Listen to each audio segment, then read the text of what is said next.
حضرت وہب بن منبع فرماتے ہیں یہ عمل تورات شریف میں بھی ہے، کوئی بھی ابن آدم زندگی میں ایک بار اس عمل کو کر لے تو پھر گناہوں میں لت پت ہو گیا اور اس پر جہنم واجب ہو گئی۔ وہ عمل اللہ سبحانہ و تعالی سے اس کے لیے نرمی کے معاملے کی التجا کرے گا اور اس کو جنت میں لے جائے گا۔ وہ عمل یہ ہے۔ بسم اللہ الرحمن الرحیم۔ السلام علیکم۔ محترم ناظرین، امیر المومنین حضرت سیدنا عمر فاروق رضی اللہ تعالی عنہ ارشاد فرماتے ہیں کہ ایک دفعہ میں نماز جمعے کے لیے نکلا تو مجھے ایک بوڑھے عابد کی شکل میں ابلیس ملا۔ اس نے مجھ سے پوچھا، اے عمر کہاں کا ارادہ ہے؟ میں نے کہا نماز کے لیے جا رہا ہوں۔ کہنے لگا نماز تو ہو چکی، اب آپ کی نماز جمعہ فوت ہو گئی ہے۔ آپ رضی اللہ تعالی عنہ فرماتے ہیں کہ میں نے اس کو پہچان لیا اور اسے گردن سے پکڑ کر کہا، تیرا ستیہ ناس ہو، کیا تو عابدوں اور زاہدوں کا سردار نہ تھا؟ تجھے ایک سجدے کا حکم دیا گیا مگر تو نے انکار کیا،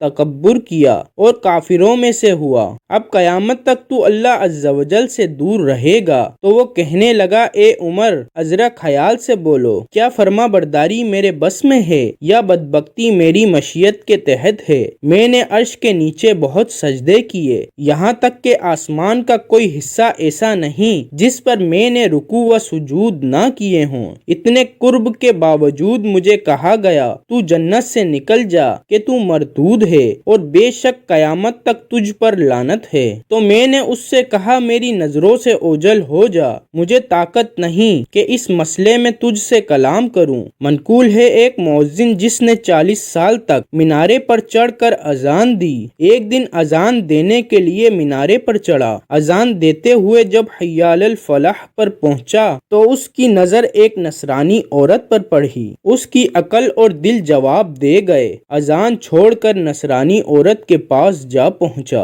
اور اسے نکاح کا پیغام دیا تو وہ کہنے لگی میرا مہر تجھ پر بھاری ہے۔ اس نے کہا تیرا مہر کیا ہے؟ نصرانی عورت نے کہا دین اسلام کو چھوڑ کر میرے مذہب میں داخل ہو جا۔ تو وہ مؤذن نے اللہ تعالی کا انکار کر کے اس عورت کا مذہب اختیار کر لیا۔ نصرانی عورت نے اسے کہا میرا باپ گھر کے سب سے نچلے کمرے میں ہے، تم اس سے نکاح کی بات کرو۔ جب وہ اترنے لگا تو اس کا پاؤں پھسل گیا جس کی وجہ سے وہ کفر کی حالت میں گر کر مر گیا اور اپنی شہوت بھی پوری نہ کر سکا۔ نعوذ باللہ۔ یعنی ہم برے خاتمے سے اللہ تعالی کی پناہ طلب کرتے ہیں۔ حضرت سیدنا عبداللہ فرماتے ہیں میں طواف کعبہ میں مشغول تھا کہ ایک شخص پر نظر پڑی جو غلاف کعبہ سے لپٹ کر ایک ہی دعا کا تکرار کر رہا تھا، یا اللہ مجھے دنیا سے مسلمان ہی رخصت کرنا۔ میں نے اس سے پوچھا تم اس کے علاوہ کوئی اور دعا کیوں نہیں مانگتے؟ اس نے کہا کاش آپ کو میرے واقعے کا علم ہوتا۔ میں نے دریافت کیا تمہارا کیا واقعہ ہے؟ تو اس نے بتایا میرے 2 بھائی تھے، بڑے بھائی نے 40 سال تک مسجد میں بلا معاوضہ اذان دی، جب اس کی موت کا وقت آیا تو اس نے قرآن پاک مانگا، ہم نے اسے قرآن پاک دیا تاکہ اس سے برکتیں حاصل کرے، مگر قرآن شریف ہاتھ میں لے کر کہنے لگا تم سب گواہ ہو جاؤ کہ میں قرآن کے تمام اعتقاد و احکامات سے بیزاری اور نصرانی عیسائی مذہب اختیار کرتا ہوں۔ پھر وہ مر گیا۔ اس کے بعد دوسرے بھائی نے کئی برس تک مسجد میں فی سبیل اللہ اذان دی، مگر اس نے بھی آخری وقت نصرانی ہونے کا اعتراف کیا اور مر گیا۔ لہٰذا میں اپنے خاتمے کے بارے میں بے حد فکر مند ہوں اور ہر وقت خاتمہ بالخیر کی دعا مانگتا رہتا ہوں۔ تو حضرت سیدنا عبداللہ نے اس سے استفسار فرمایا تمہارے دونوں بھائی ایسا کون سا گناہ کرتے تھے؟ اس نے بتایا وہ غیر عورتوں میں دلچسپی لیتے تھے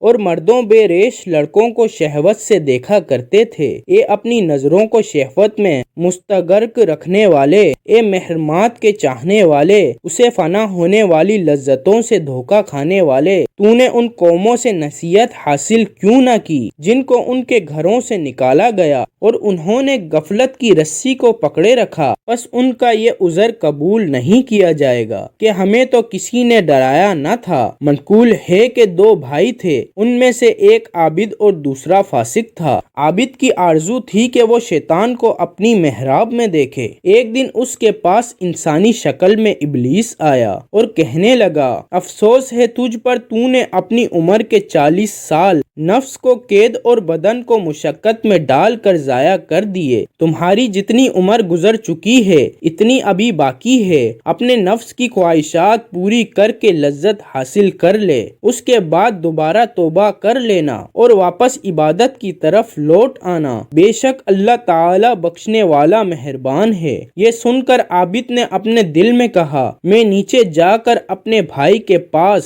اس سال لذت حاصل کروں گا اور خواہشات پوری کروں گا، پھر توبہ کر لوں گا اور اپنی عمر کے بقیہ سال عبادت میں صرف کر دوں گا۔ اب یہ نیچے اترنے لگا۔ ادھر اس کے گناہگار بھائی نے اپنے نفس سے کہا، تو نے اپنی عمر کو نافرمانی میں ضائع کر دیا اور تیرا بھائی جنت میں جبکہ تو جہنم میں جائے گا۔ اللہ تعالیٰ کی قسم میں ضرور توبہ کروں گا اور اپنے بھائی کے ساتھ اوپر والے کمرے میں جا کر اپنی بقیہ عمر عبادت میں گزاروں گا، شاید اللہ تعالیٰ مجھے بخش دے۔ ادھر وہ توبہ کی نیت لے کر اوپر کو چڑھنے لگا اور اس کا عابد بھائی نافرمانی کی نیت لے کر اترنے لگا کہ اچانک اس کا پاؤں پھسلا اور وہ اپنے بھائی پر گر پڑا اور دونوں سیڑھیوں پر اکٹھے مر گئے۔ اب عابد کا حشر نافرمانی کی نیت پر ہوگا اور گناہگار کا حشر توبہ کی نیت پر ہوگا۔ حضرت سیدنا امام فرماتے ہیں، تعین زاہد دوران سال فقط اللہ کے بھروسے پر زادرا لیے بغیر حج کے ارادے سے بیت اللہ شریف کی طرف روانہ ہوئے۔ راستے میں انہوں نے عیسائیوں کی ایک بستی میں قیام کیا۔ تینوں زاہدوں میں سے ایک کی نظر ایک خوبصورت نصرانی عورت پر پڑی تو اس کا دل اس کی طرف مائل ہو گیا۔ جب تینوں نے سفر کا ارادہ کیا تو اس نے ہیلے بہانے سے ان کو ٹال دیا اور خود وہیں بیٹھ گیا۔ اس کے دونوں رفیق چلے گئے اور اس کو بستی میں چھوڑ دیا۔ اب اس نے اپنے دل کی بات اس عورت کے والد سے کی۔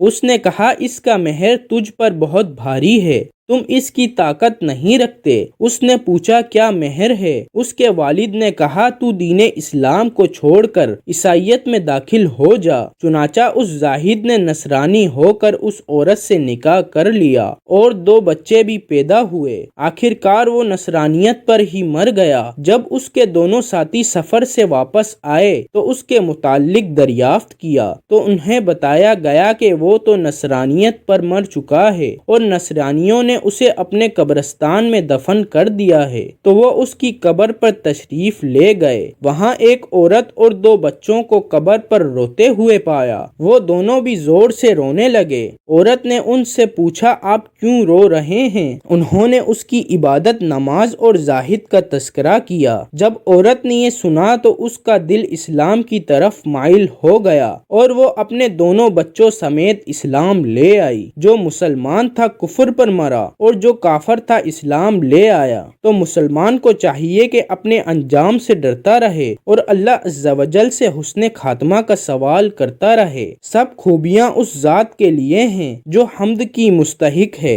اپنی کبریائی میں واحد ہے، اس کا نہ کوئی ہم پلہ ہے اور نہ ہی اس کی کوئی حد ہے، بلند ہے، قوی ہے، مددگار ہے، حمید ہے، غنی کرنے والا ہے، پیدا کرنے اور لوٹانے والا ہے، ایسا عطا کرنے والا ہے جس کی عطا کبھی فنا اور ختم ہونے والی نہیں، ایسا روکنے والا ہے کہ جس سے وہ روک لے اسے کوئی دینے والا نہیں اور اپنے ارادے میں کسی کا محتاج نہیں، مخلوق کو پیدا کر کے احسن طریقے سے راہ راست پر چلانے والا ہے اور اس نے مخلوق کی صورتوں کو اچھا بنایا اور ان کی جنت میں نعمتوں اور ہمیشہ رہنے کی خوشخبری دی اور عبرت والی آنکھوں سے نوازا اور عذاب نار اور وحید سے ڈرایا اور شکر کو لازم کیا اور اس نے ان کے لیے اپنے مزید فضل کے خزانے کا ذمہ لیا اور ان پر موت کو مسلط کیا ہے، کوئی بھی اس سے بری ذمہ نہیں۔ کتنے ہی لوگوں کو موت نے اپنے دوستوں کی جدائی میں رلایا، کتنوں کو نومولود چھوڑا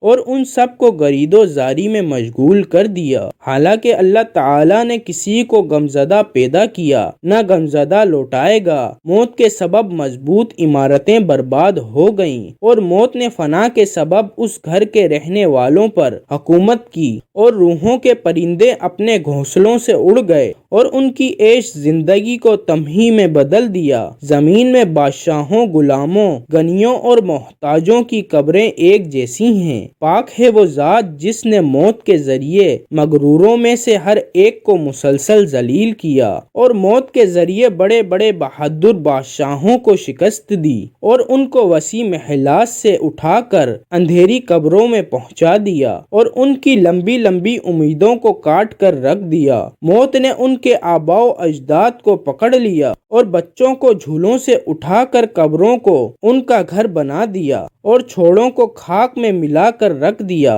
موت چھوٹے بڑے، امیر فقیر، حاکم محکم اور باپ اولاد سب کے لیے برابر ہے اور اس نے مردوں عورتوں سب کو فنا کر دیا اور اب قیامت تک ان کی یاد باقی ہے۔ کیا غافل ہے انسان ان کی ہلاکت و بربادی سے عبرت حاصل نہیں کرے گا؟ حالانکہ موت نے ان سب کو فنا اور ان کی جمعیت کو تتر بتر کر دیا۔ انسان کیسے دھوکے میں رہتا ہے، حالانکہ وہ جانتا ہے کہ اللہ تعالی ظالم کو مہلت دیتا ہے، مگر جب وہ گرفت فرماتا ہے تو کوئی اس سے نہیں بچ سکتا۔ کیا لوگ یہ بات نہیں جانتے اور ان کی جانیں موت سے محفوظ نہیں؟ حضرت سیدنا وہب بن منبع فرماتے ہیں، تورات شریف میں ہے کہ اللہ بروز قیامت اپنے 7 لاکھ مقرب فرشتوں کو بھیجے گا، جن میں سے ہر ایک فرشتے کے ہاتھ میں سونے کی ایک زنجیر ہوگی۔ اللہ تعالی فرمائے گا، جاؤ اور بیت اللہ شریف کو ان زنجیروں میں باندھ کر محشر کی طرف لے آؤ۔ فرشتے جائیں گے، ان زنجیروں سے باندھ کر کھینچیں گے اور ایک فرشتہ پکارے گا، اے کعبۃ اللہ چل، تو کعبہ مبارک کہے گا میں نہیں چلوں گا جب تک میرا سوال پورا نہ ہو جائے۔ فضائے آسمانی سے ایک فرشتہ پکارے گا، تو سوال کر، تو کعبہ عرض کرے گا، اے اللہ تو میرے پڑوس میں دفن مومنین کے حق میں میری شفاعت قبول فرما۔ تو کعبہ شریف کو ایک آواز سنائی دے گی، میں نے تیری درخواست قبول فرمائی۔ حضرت سیدنا وہب بن منبع فرماتے ہیں، پھر مکے کے مردوں کو اٹھایا جائے گا جن کے چہرے سفید ہوں گے، وہ سب احرام کی حالت میں کعبے کے گرد جمع ہو کر لبیک کہہ رہے ہوں گے۔ پھر فرشتے کہیں گے، اے کعبہ اب چل، تو وہ کہے گا میں نہیں چلوں گا یہاں تک کہ میری درخواست قبول ہو جائے۔ تو فضائے آسمانی سے ایک اور فرشتہ پکارے گا، تو مانگ تجھے دیا جائے گا۔ تو کعبہ شریف کہے گا، اے اللہ سبحانہ و تعالی، تیرے گناہ گار بندے جو اکٹھے ہو کر دور دور سے غبار آلود ہو کر میرے پاس آئے، انہوں نے اپنے اہل و عیال اور احباب کو چھوڑا، انہوں نے فرما برداری اور زیارت کے شوق میں نکل کر تیرے حکم کے مطابق مناسک حج ادا کیے، تو میں تجھ سے سوال کرتا ہوں کہ ان کے حق میں میری شفاعت قبول فرما، ان کو قیامت کی گھبراہٹ سے امن میں رکھ اور انہیں میرے گرد جمع فرما دے۔ تو ایک اور فرشتہ ندا دے گا، ان میں ایسے لوگ بھی ہیں جنہوں نے تیرے طواف کے بعد گناہوں کا ارتکاب کیا ہے اور ان پر اصرار کر کے اپنے اوپر جہنم واجب کر لی ہے۔ تو کعبہ عرض کرے گا، اے اللہ سبحانہ و تعالی، میں تجھ سے ان گناہ گاروں کے حق میں شفاعت قبول ہونے کا سوال کرتا ہوں جن پر جہنم واجب ہو چکی ہے۔ تو اللہ رحیم و کریم فرمائے گا، میں نے ان کے حق میں تیری شفاعت قبول فرمائی۔ تو وہی فرشتہ ندا کرے گا جس نے کعبے کی زیارت کی تھی، وہ لوگوں سے الگ ہو جائے۔ اللہ سبحانہ و تعالی ان سب کو کعبے کے گرد جمع کر دے گا، ان کے چہرے سفید ہوں گے اور وہ جہنم سے بے خوف ہو کر طواف کرتے ہوئے لبیک اللہم لبیک کہتے ہوئے جنت میں داخل ہو جائیں گے۔ پھر فرشتے اس کو کھینچ کر محشر تک لے جائیں گے۔ اللہ تعالیٰ سے دستے ادب گریہ و زاری سے دعا کرتے ہیں، میرے تمام مسلمان بہن بھائیوں کے بچوں کو اللہ پاک اپنے حفظ و امان میں رکھے، آمین یا رب العالمین۔ جزاک اللہ خیرا کثیرا۔